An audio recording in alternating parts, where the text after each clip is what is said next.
Hey, welcome back. So our guest, Catalia, she's arrived in Thailand, and she's pretty clued on to what's happening.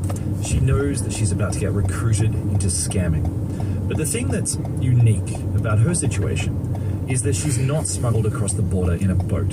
Almost everyone gets in that way. But Catalia, she was actually just driven across the border and told to duck her head down as they went through the checkpoint. And she watched through the window as each of the border guards were handed a big wad of cash.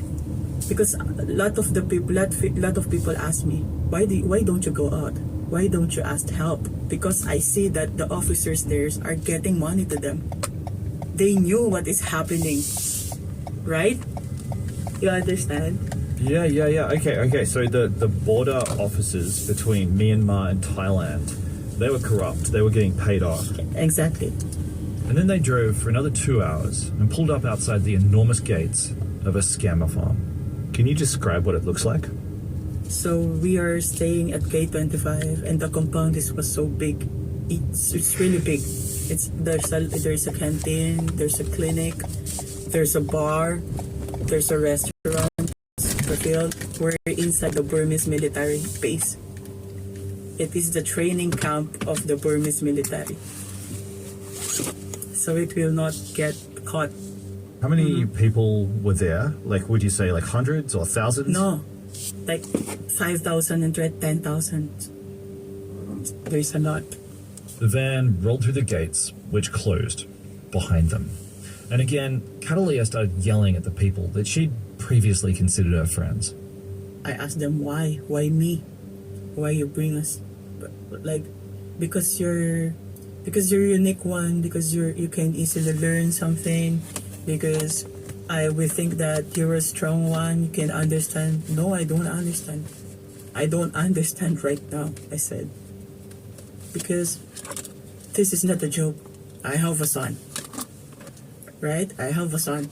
I'm begging and crying because it is not the life that I want.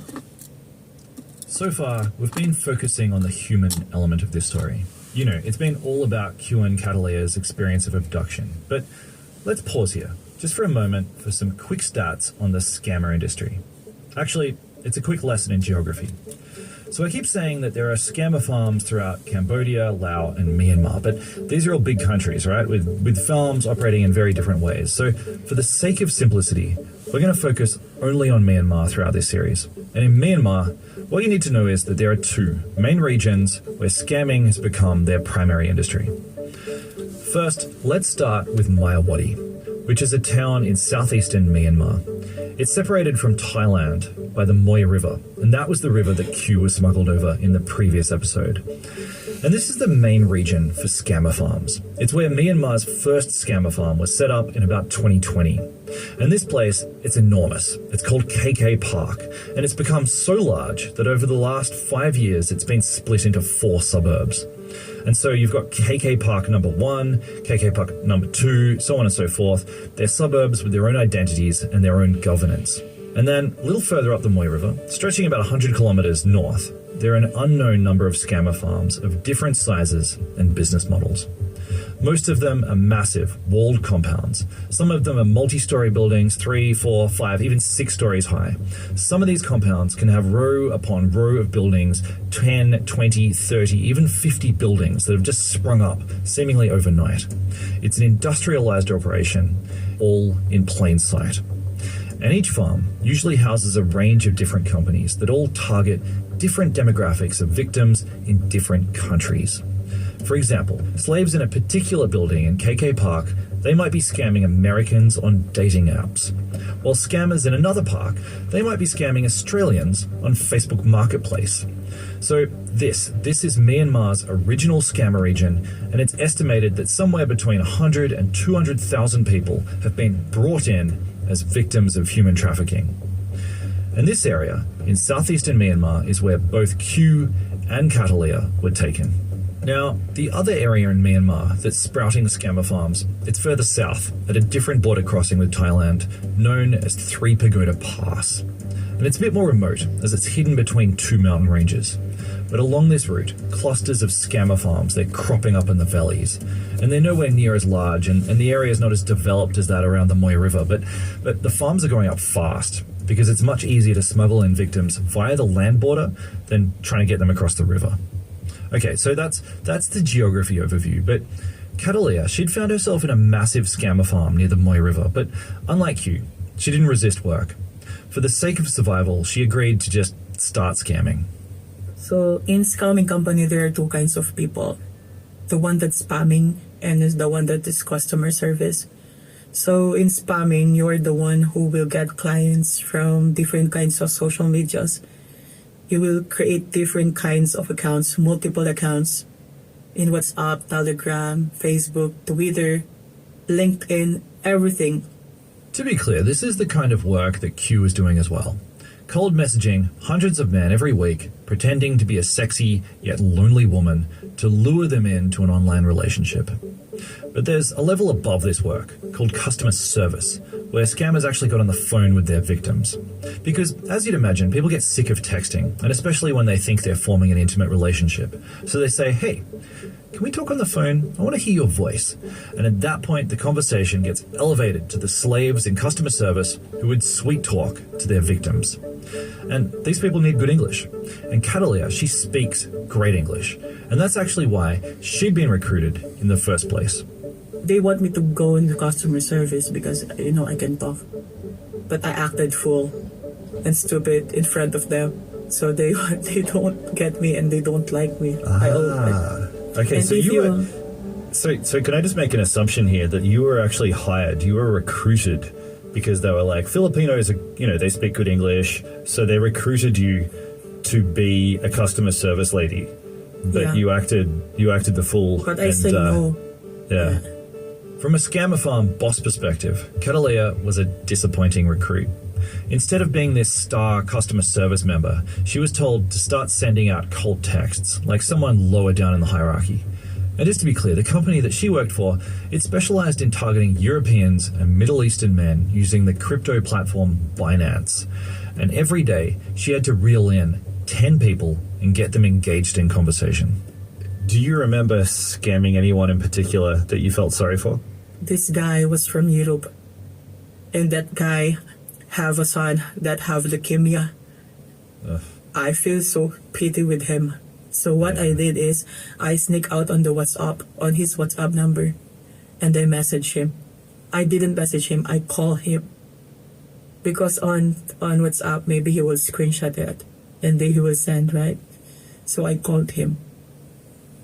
Because he invested, Julian, like millions. He invested like thousands. He sell his car, he sell his house, he sell everything to invest. Like, yeah, and he have a leukemia. He has a son who have a leukemia. He's crying. Like I don't have money. I don't have money now. So sad. So what I did is I get his number. I called him. I told him, please listen. I said, please listen to me. I just wanted to help you. Stop. I said, stop it. I explained to him.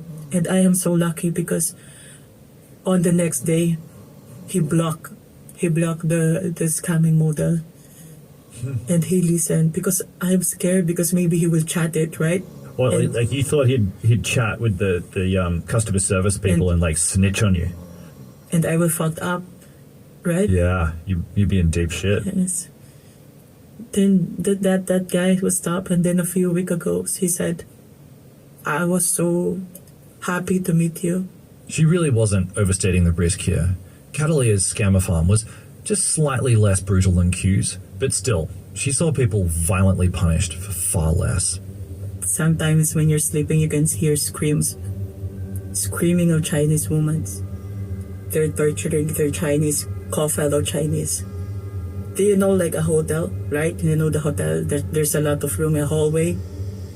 We live on something like that. There's a lot of doors, like facing each other. And there's a little hole on the door, right? You can peek. Peephole. Yeah. I hear a scream on the other door, in front of her door.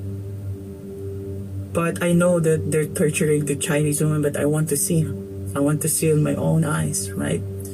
So I peek on that hole. I see the Chinese woman, there's no clothes and everything. 3 Chinese big mans slapping him and punching him, and that girl was screaming out her lungs, like not asking for help, but asking them to stop because no one's helping, and there are a lot of Chinese men circling her, and I cannot help. I got scared. I go inside the room. Every day you will hear something like that, and it really get it in your brain. Like it will drive you crazy, really. Across the board, people in scammer farms are treated abysmally. And we're actually going to do a full episode on the way that death and torture has been just baked into the business model later in the series. But for the moment, we're going to stop for a quick ad break. And when we're back, we're going to check in on Q, who's also been thrown into this world of scamming.